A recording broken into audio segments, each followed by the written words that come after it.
So, my name is Evan Aronson, and welcome to Influencer Marketing 101. I run an influencer marketing company called Boomopolis, and in about 10 minutes or so, we're going to be meeting some of the influencers that I work with on a panel. But before we get into that, I wanted to kind of give you an overview about what influencer marketing is. Does anyone know what an influencer here is? Anyone want to volunteer? Well, basically, if we remember back in junior high school, there was that cool kid who wore the nice shirt and everyone wanted to be like that kid. Well, that's how influencers kind of started, right? Because everyone was trying to copy them and buy the cool shirt that they had. But nowadays, it's a little different because now that same person has tools of social media to not only to go beyond the school and to actually spread their message throughout the entire world. So now the entire world wants their shirt, right? So it's pretty interesting. But it's no longer just the cool kids that do this. Influencers run the gamut from geeks to sports fanatics to musicians. What they all have in common is that they create engaging content that people are attracted to. And they're confident, and they're not afraid to be themselves and to make a fool out of themselves. So this picture behind me happened when Chu Viner said, "Hey everyone, come and meet us at Town Square in Toronto." And 2 days later, all these kids show up, and that picture is the result. So as you can see, it's pretty powerful stuff. Brands see these influencers, they see the kind of followings they're getting, and they, with all this influence, they say, "Hey guys, let's form an alignment. Why don't you have this following, why don't you promote this brand for us? And we create a team, and wear our shirt, drink our soda, and we'll pay you to do that." And so these influencers say, "Sure, yeah, let's make a deal." And that's how influencer marketing was born, and it became a nice perk for what I call the luckiest kids in history, because many of them just downloaded an app, started screwing around with it. Next thing you know, they're gaining all these followers, and this sort of kind of fell into their lap for a lot of them. So they weren't necessarily trying to make money; they just sort of happened upon it. They get many of them are making over $100,000 a year. There's over 1,000 millionaires right now doing this. One influencer, PewDiePie, I think I read, he's a YouTuber, has made over $25 million. They get a lot of perks like hobnobbing with the First Lady. Michelle Obama did a Vine with some of them. I sent somebody to Croatia for free. She got a free trip to Croatia with Tinder. They go to Iceland. All sorts of stuff. And then one guy I met recently at a conference, he's an Instagrammer. He doesn't put that much effort into it, to be honest with you, but he has like 5 million followers. And he's a full-time student. In his spare time, he just will do it like 1 hour shout outs, and he makes like $20,000 a year doing that, okay, as a full-time student. So a lot of opportunity. But more importantly for brands is that when these guys promote something like an app, it could often make a huge difference. The app will go from like ranked 750 to 10 within like 5 hours when these guys do a promotion. So it's quite interesting. Let's look at some stats. So 84% of marketers now expect to use at least one influencer in their campaign, and influencer marketing is now the fastest growing channel for customer acquisition. Whereas a major print application may have like 1 million circulation, they have overhead. And so if you look at an influencer who doesn't have as much overhead, you can have a network of 20 million reaching a similar audience, and the ROI is much better for the brand. So there's a lot of opportunity there. Also, people trust influencers more than they do celebrities, because a celebrity is sort of like Brad Pitt. It's like sort of this far off, detached thing. You don't feel like you're friends with Brad Pitt. But like these guys, sometimes they feel like they're your friends. You see them on your phone, and so you would listen to them. Similar, like a friend would leave a review about a product. You would listen to them more than like a Brad Pitt. So this is basically like a powerful friend in a lot of ways. So we have the influencers drive better engagement than celebrities. So if a celebrity does a post versus an influencer, they will get more likes often. And the way we know that is in the data. So one of our first campaigns was for the Hunt app. They spent about $10,000 after we had to kind of sell them on doing something on Vine, and did so well that they just kept on going and going, and then they ended up spending like $200,000, within a year or something. Within like 6 months. And then another company spent over $1 million on Vine alone. So it obviously works. Where are some of the platforms? These are some of them. Many of them you know about. Anybody want to guess? I don't know if we wrote it on there. I don't think we did. How many Snapchats a day, or how many snaps a day are going on right now? Does anybody want to take a guess at that number? It's a pretty amazing number. Huh? 10 billion. 10 billion snaps a day, which amazes me because, I work in this business and I myself don't even use Snapchat that much, and I don't understand that. I don't understand how it got so big. But it kind of points to like a huge difference between the younger generation and people older. Like nobody over 30 that I know really uses Snapchat, yet everybody under a certain age is using it. So anyway, so going to the platforms a little bit, you got like the kids are on Vine, Snapchat, and Instagram. Musical.ly is growing right now. Musical.ly is a big one. The older demos are more about Facebook and Pinterest and LinkedIn. Instagram now has 26% of the U.S. population. And when it comes to younger people, as I said, most of the eyeballs are not on TV anymore. It's on social media. So it's important to choose the right platform. So with all this information, brands, what is the problem? How does a brand go about getting into this? A lot of them, they lack the knowledge about influencers, right? They can't really keep up with the emerging platforms. Like very few people even know about Musical.ly and how much engagement that has right now among younger audiences. So they don't know about that. They don't know about like the best times to post. So there's a lot of knowledge that they lack. Influencers sometimes have an issue with brand opportunities. They lack relationships sometimes with businesses. Contract issues they need help negotiating. They have unrealized revenue from things like appearances and other kinds of deals. So that's where companies like us come in, and there's more than Fumopolis. That's my company, but there's other companies doing this. And we act as sort of the wedding officiants between brands and influencers. And essentially we're adding business savvy and professionalism to the influencers' more artistic temperaments, and then for the brands we're adding more expertise on the influencers. So how does it work? Very simple, 4 easy steps. The brands approve the influencers, so we send them the influencers, the brands approve it. The influencers create the content, and the brands then approve the content. The influencers then post the content, and then after it goes live, then we send them analytics on how it did. So that's kind of the structure of how it works in a nutshell. So these are, these are just some different ways that brands utilize influencers. In addition to branded posts that we've talked about, there's also public appearances. We license their content to things like ringtones. Nowadays in film and TV, people are casting influencers in a TV show, right, or a film, and so they get usually a pretty low rate for something like that, but then they make money because they are marketing machines, so they're marketing themselves on their social media channel, say, hey everybody, guess what, I'm in this movie, So one of my friends, Jason Nash, is doing a movie right now, and he cast a bunch of influencers in it, and I think it's an independent film, and his plan is that when it's done, they're going to promote it through social media. All of the influencers that are in the movie are going to promote it. And so that's a model that a lot of companies are using. One of them was made for $1 million and then made like $10 million, a movie called Expelled.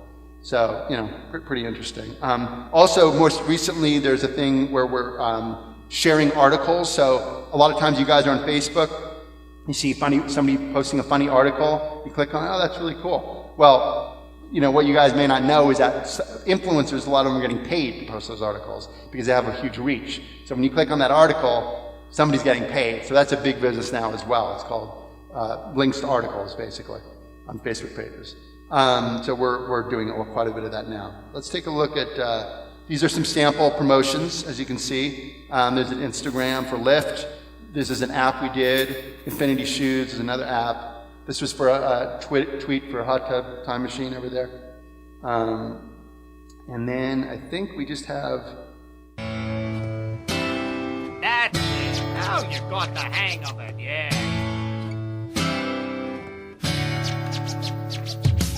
Go! Go! You gotta go! You gotta go! You gotta go! You gotta go! An asteroid! Oh no, here comes another one. Best Armageddon ever!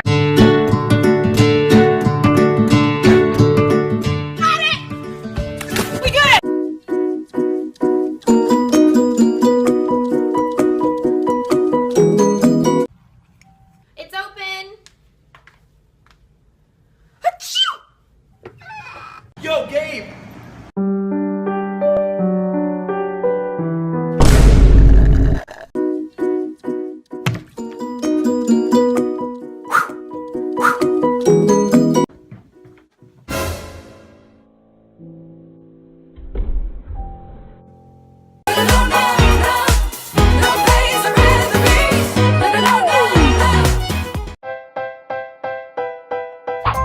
Gabe's day just got 10 times better.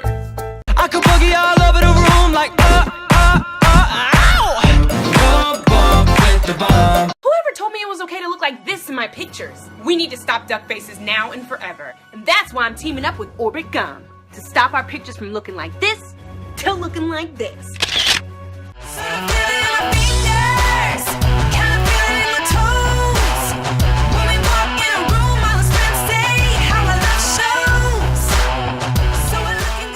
Hey guys, oh my gosh, you guys have to check out this Snapchat account called Infinity Shoes. Make sure you go add them, it's a cheerleading account. College freshmen be like, we'll quit when we graduate. Best friends forever. We're so bae. Baby. Big Tobacco be like, Cash, dough.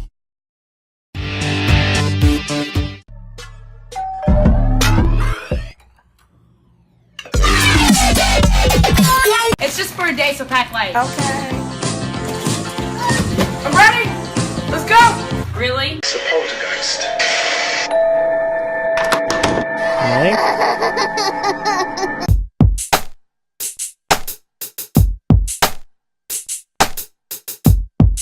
I accept the hashtag for the Players Challenge. Here's my touchdown dance.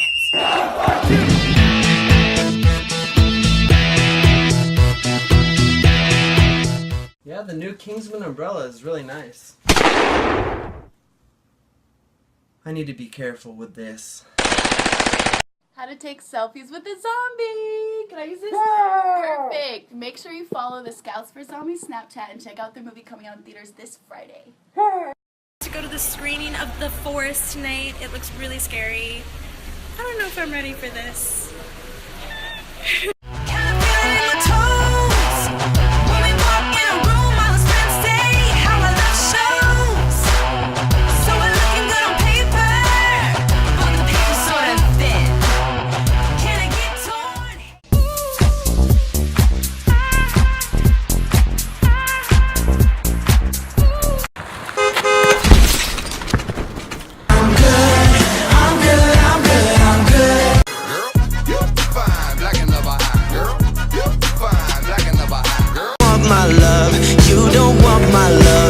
Just want my money. Fine, I'll do the chores.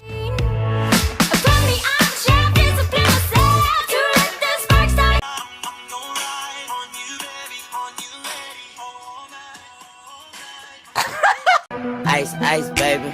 Shake that air just like dice, baby. You hot, and I'm tuned.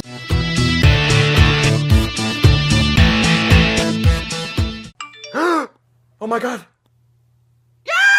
Shut up! She messaged me first! She messaged you first?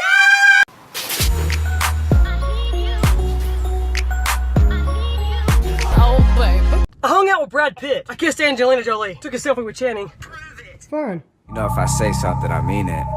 I went on the Swayze app and Taylor Swift was wearing all these outfits. Just choose one, Hannah. Okay. Yes. I'm Swazi, look! Yo, it sucks that you left, but you know what I miss the most? What? The Chica Party! How are you doing that? Let's solve a hunt.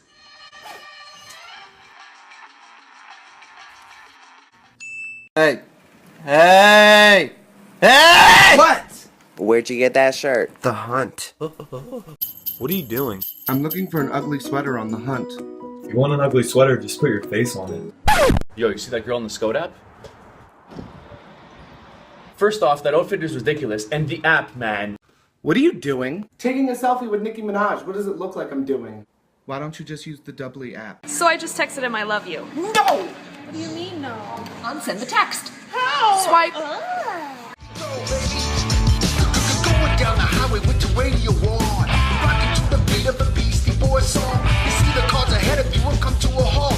You notice all the traffic, but it's nobody's fault. But then you will remember that you live in LA and you deal with all the shit almost every day.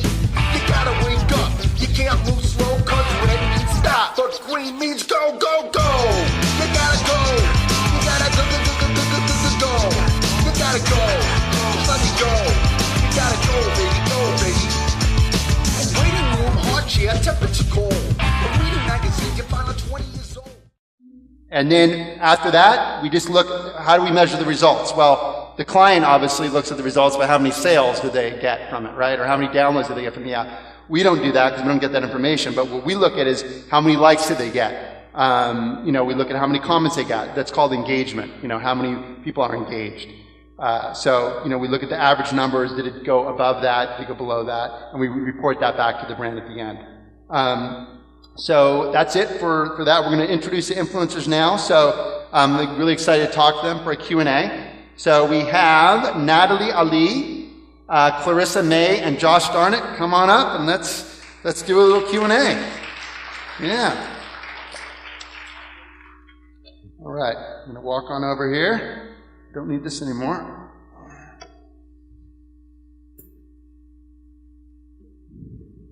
How does he guess? Thank you so much for joining us. And Josh came from San Diego. He's a good sport for driving all the way down here. And then we got Clarissa from Orange County. So, all right. So let's get started. Speaking of getting started, how did you get started in social media? Were there certain strategies you guys used to gain followings when you were first starting out? So let's just start with how you got started in social media. Natalie, why don't we start with you? Hi, my name is Natalie. So actually, I'm a musician. I'm a ukulele player. I'm a singer-songwriter. So when the whole Instagram started, I grabbed this opportunity to put myself out there. And actually, I was thinking about myself as a brand, as you guys. So I was thinking, okay, so how can I do it? I don't have anything. I just have a bunch of pictures. So actually, I started gaining by promoting myself with the influencers and the big pages. I didn't see any other opportunity for myself because I felt like just tagging just didn't bring in much, didn't gain me anything. Because there were too many other girls who were had amazing pictures. Because that time you couldn't really post videos on Instagram. So anyway, I just started getting promos, trying to get good deals from all kinds of fashion pages. That time I didn't really care about target audiences. So I just, whatever I could put myself where there were a lot of traffic. So, and then it started gaining me a lot of followers. And then the blessed moment came when the Instagram finally introduced the videos. And by that time, I think I already had 20,000 followers. And so then I'm like, oh my God, finally I can actually put out what I really do is covers and my music and playing different instruments. So I just started uploading my videos, and as I already had 20,000 followers, so then my videos started popping on the Explorer page, which started bringing me a lot of followers, and then it started from there. So what about you? Now, you've only been doing this for a year and a half or so, right? Yeah, I've only been doing basically what I do as a social media creator for about a year and a few months now. Wow. So I started out actually posting dance pictures on Instagram. And that's how everything sort of started to just grow from there. And then I actually started my blog, and I actually shared my story. I actually had a brain injury, and so I sort of shared my story of recovery to help try to inspire people. And then that helped me gain followers because people were sharing my story. And then from there, I started a YouTube channel to try to share with people my stretching tips. People were asking me a ton of questions. How did you get so flexible? What are your tips?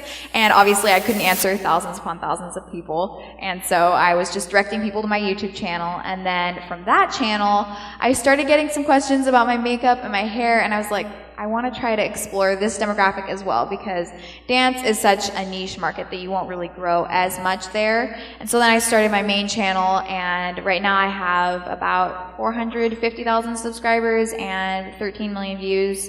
And I've only had that channel now, like I said, for about a year and a few months, and I've only even had a smartphone for about like 2 years now. And you're very young too, right? I'm 16, yes. Yeah, not too bad. That's amazing. Okay, Josh, what about you? So, is this on? I started on Vine day one back in 2013, but I wasn't viewing it as a platform where I was going to be a brand and be marketing anything at the time. I just saw a really cool creative community of funny people, you know, kind of rising to the top based on Vine's algorithm, and I thought, wow, I'd love to be a part of this. And so I started kind of just creating a ton of content. I mean, back when Vine first started, you could have a house full of like 10 of your friends, and you could say, hey, I just posted this new Vine, everyone go like it, and that might be enough to trip their algorithm and land you on their popular page, which would then get you exposure. And we didn't even know what we were doing. It's like you wanted more views so you get more followers, because the more followers you had, it was easier to get more views, and it was this cycle. But I didn't have a concept of doing any kind of brand work until maybe 7-8 months later, and by then I had like 700,000 followers on the platform, and I was one of the top 100 most followed Viners at the time. Yeah. So was there a wow moment for you where you're just like, okay, this is it. This is like, I'm gonna keep going with this. Like I might even, you know, quit my job and do this. You know, what was that moment? You said.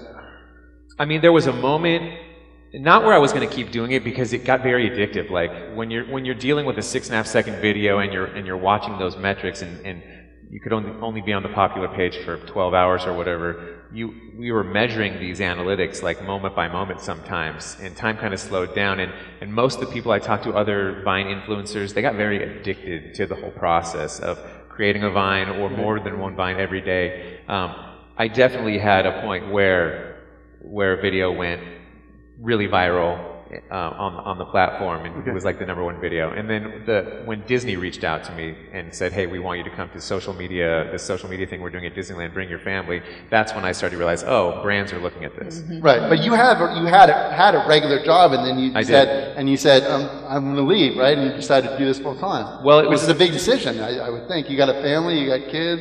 I didn't make the decision to leave. I worked for what was technically a competing product of Vine, and I first was looking at it almost doing competitive analysis, and then I saw the future in Vine and not in my own company, and they recognized that I was not passionate about our company, and they were winding down. So when I got laid off, I just didn't go get a new job. I just started doing brand work.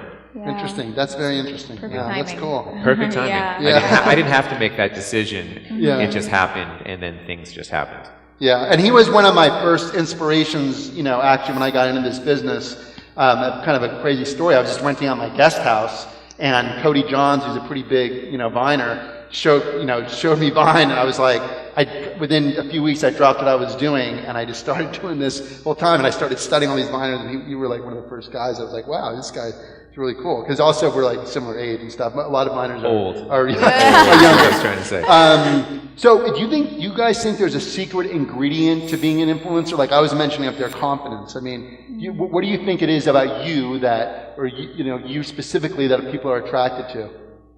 And not some other person, you know? I think it's always really important to put a lot of time and thought into the content that you create. I know that for me, I struggled at first when I first started posting content with really getting noticed, and I started putting around 20 hours into each and every YouTube video, and I post at least once a week, and so that was sort of when things started to snowball. So I would say that that's definitely something that is very important, and that I think people do appreciate for sure, and it's something that I know has helped other people be set apart. Okay, any from you guys? I also think that, I'm sorry.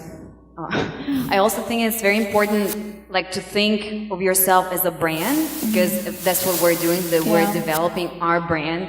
So, and I think it has to be you have to really be very specific of what you're doing. Like, for example, Clarice, like, she's an amazing ballet dancer. She can do makeup, but she narrowed down to making those vlogs that really brought you, like, a lot of attention. The same for me when I actually started, like, I can play piano, I can sing, I can covers, I can do songwriting, but I started playing ukulele and started like putting out my covers there, so that started bringing me like a lot of followers. I'm like, okay, so that's what people really like, and I like doing it. So you have to be very specify your niche. I think it's very important not to like spread too much and keep it genuine and unique at the same time. Okay, let's talk a little bit about how the process works. What does the brand require from you guys? Do you come up with the idea yourself and then submit it for approval? Do the posts have to happen at certain times? Can you kind of walk us through how a campaign might get initiated for a sponsored post? Sure. Typically, some sort of middleman marketing company will reach out. They say, "Hey, we pitched you to this brand, and they're interested," and there'll be a back and forth of really trying for me to understand what the brand is trying to accomplish and communicate. Because the last thing I want to do is end up creating content and have them throw it back and go, no, that's not what we were looking for. So I try to get as much information. If I get a really solid creative brief up front, then I'm usually good. So there's usually a deadline for a set of concepts, and then there's an amount of time while the brand is chewing on that, and they come back with maybe some changes. And then we have another deadline for when the content's actually going to be handed over. We get maybe some change requests or an approval, and we'll work out the schedule. They'll tell me when they'd like me to post. I make sure there's no conflicts with other things. Okay. It's pretty straightforward. They all kind of follow the same pattern, Mm-hmm. Right. Yeah, definitely. And then, sometimes like we just did that promotion, Natalie, it was a music thing, and Natalie did something that was, something that you're used to doing, and they wanted kind of a different vibe. So, I then provided the notes to Natalie, and then she just did it in that new vibe. And then it was actually really funny because I spent so many, couple hours to, they gave me songs. I had to do a kind of sing-along, kind of cover in the song, and I shot it with a beautiful light, with a beautiful living room with my ukulele, nice makeup, nice dress, and I arranged it, added some soulish elements. And they're like, no, we just want you to sing like you're in a shower and stuff. I'm like, okay.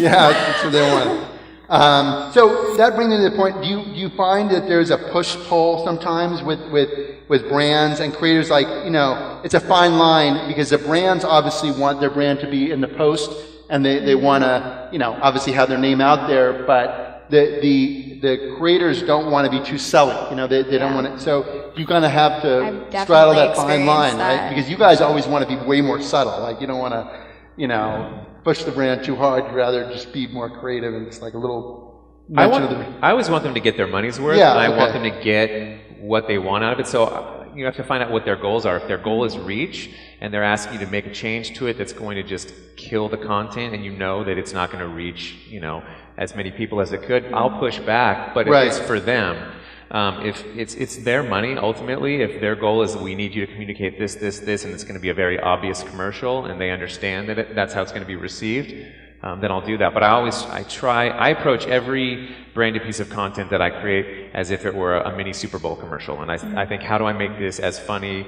and interesting as possible to the point where people know it's an ad, but they don't mind they're being advertised to. Yeah, right. Exactly. And you do a great job, by the way, doing that bit, but not everybody does. Not everybody does that put the amount of effort that you put into it. And what's interesting to me is that sometimes these guys will just because, for example, if you're a young male, roughly around the ages of 16, you don't necessarily have to be that creative at some of these posts. Your engagement, like this Jacob Sartorius guy, I don't even know who that is. I mean, it's just the amount of likes this guy gets. It doesn't matter what he does. It's just he could just do nothing and show a photo of his leg, and he'll just get a crazy amount of likes. So yeah, it's definitely important to keep a balance though when you do have branded content, because I know that I work with some brands and they want it to be a 2-minute long mention in a 3-minute video, and the thing is that sometimes people just tune it out. if you don't, you know, make sure that it seems genuine and that you are working with the brands to make sure that the content, like you're saying, is, you know, the best that it can be, and that it's something that will get the response that the brand is looking for Right. sure. So it's definitely, there is sometimes. Now, do you guys find that you lose followers when you do these brand deals? Yes.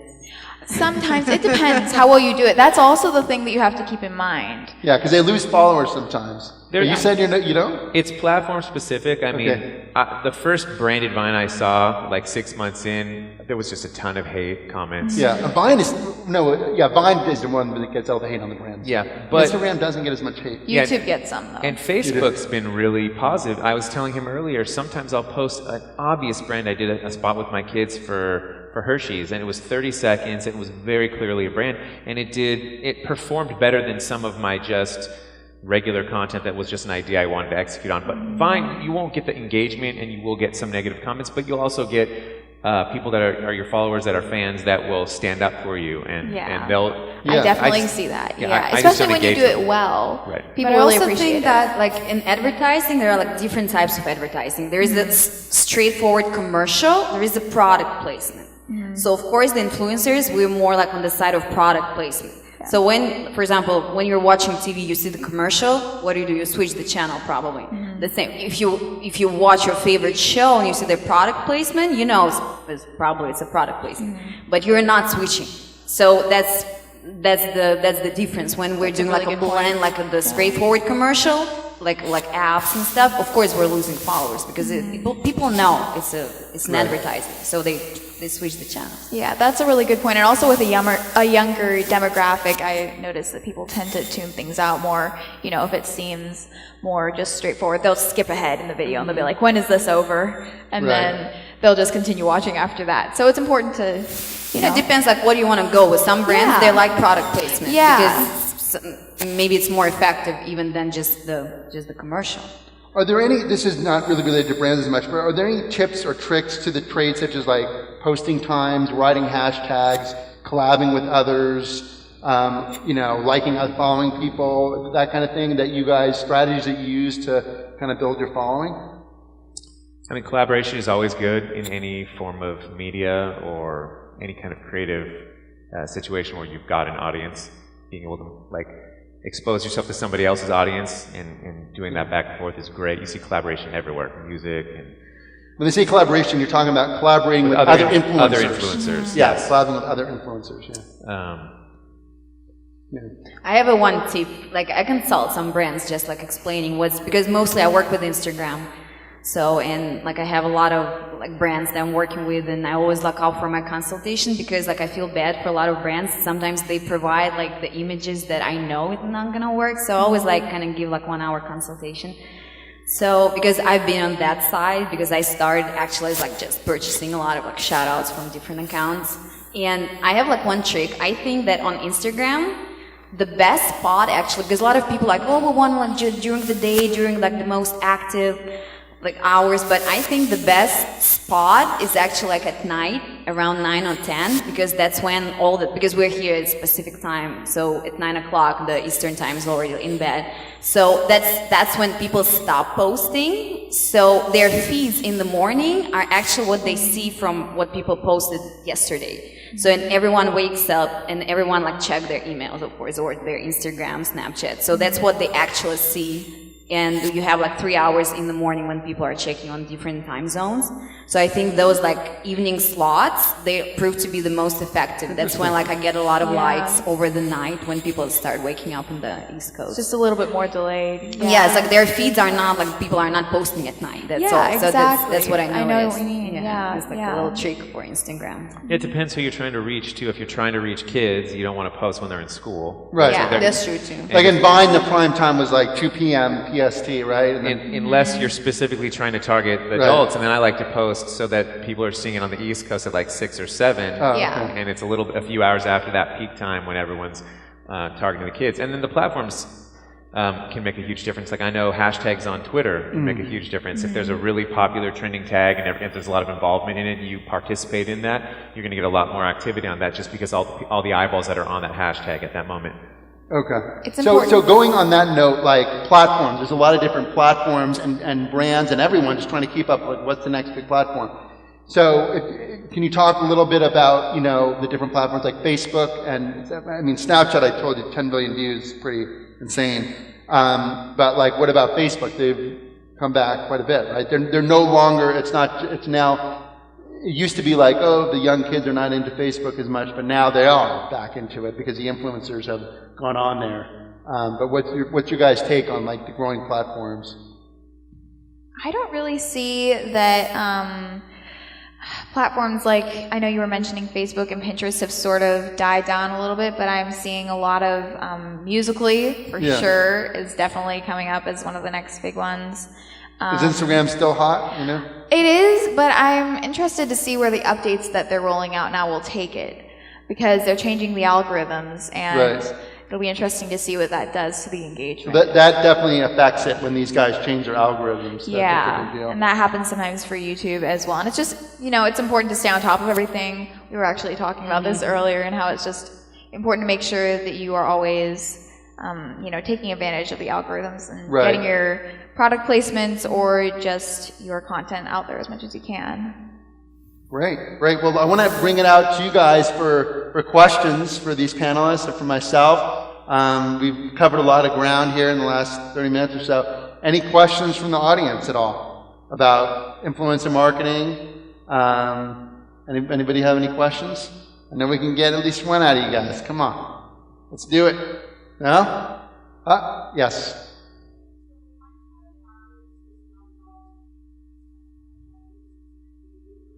Okay. Right. So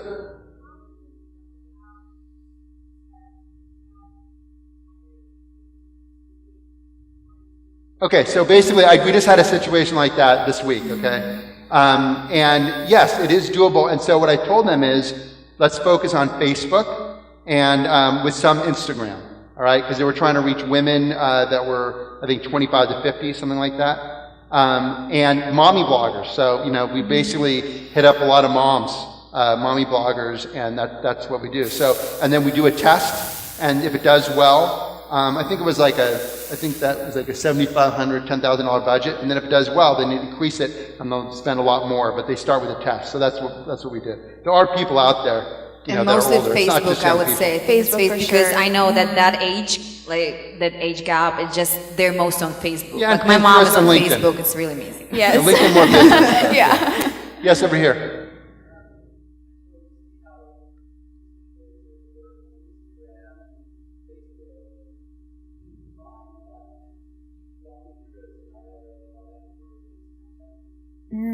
Yeah. I can do that because we've done. Have you done the Snapchat campaign? I started. I just had You did? the Really? tea company. Yeah. Okay. But how many followers do you have?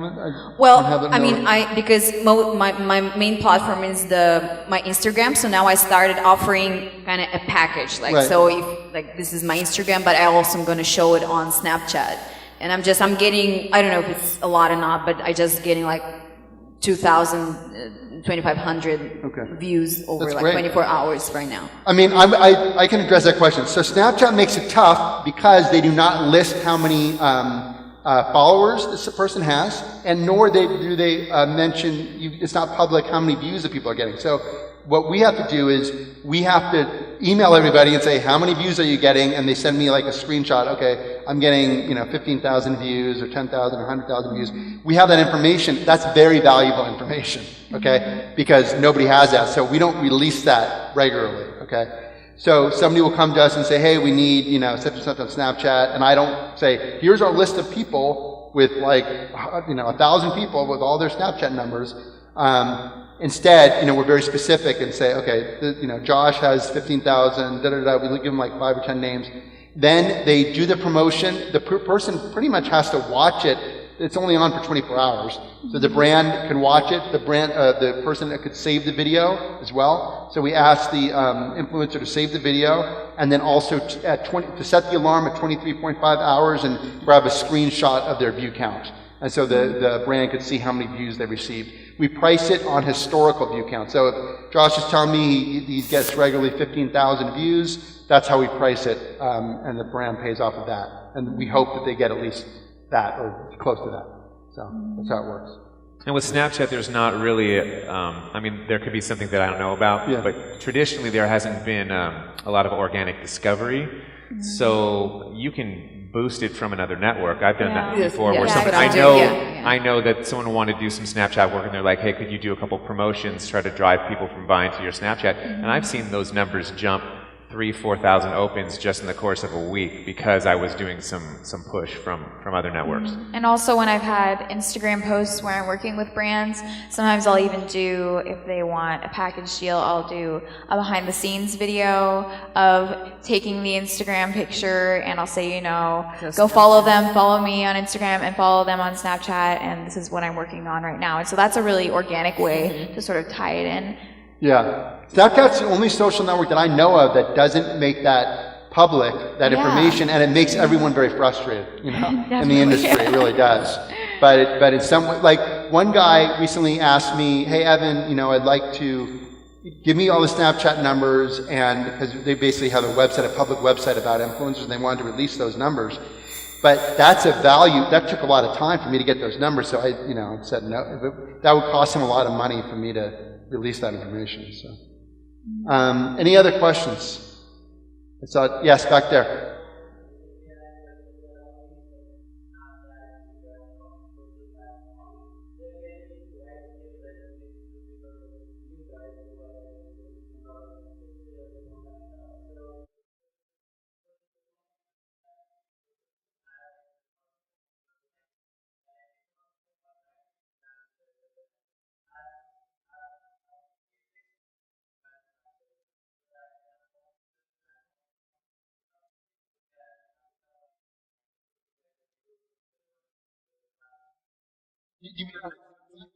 So they say they're big on Instagram and then they go to a new platform and then hook me up?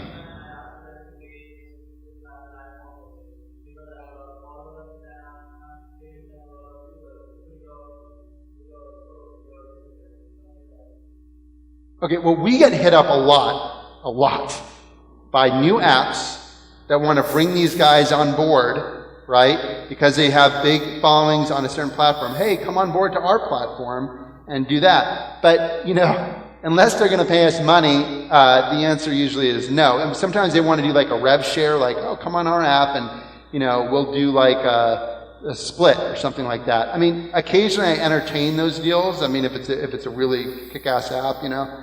But the deal has to be good, and I think they're doing what you're suggesting, is they're utilizing these guys' followings on that platform to go on this new platform to basically try to grow that platform. But, you know, if they want to do that, I feel like they should pay for it. Now, something like Musical.ly, what happened with that is that it was already big. Okay, so once a platform is already big, then it's almost like these guys' jobs to then go on to Musical.ly, right? Because it's already big and growing, right? So what happened was Musical.ly was starting to get really big, and these guys starting to see like, oh, this thing is getting pretty big. So then they start hopping on it, and I started advising everyone that I work with, you guys better start getting on Musical.ly. But I never would have done that when it was nothing, when it was dead, you know, because then it's like us helping them. I'd rather, you know, you follow me? So. Yeah. When Snapchat first kind of was blowing up in this capacity, it was big with the kids as a way for kids to send these messages back and forth to each other. But once it started to kind of reach beyond that, they went and grabbed up a few influencers, and then those people, word of mouth, were going, at least the Vine, you know, network. Jerome, is that what I'm? Yeah, Jerome was going around telling people, hey, Snapchat's happening, it's the next best thing, you should go jump over there. And Did they pay him though?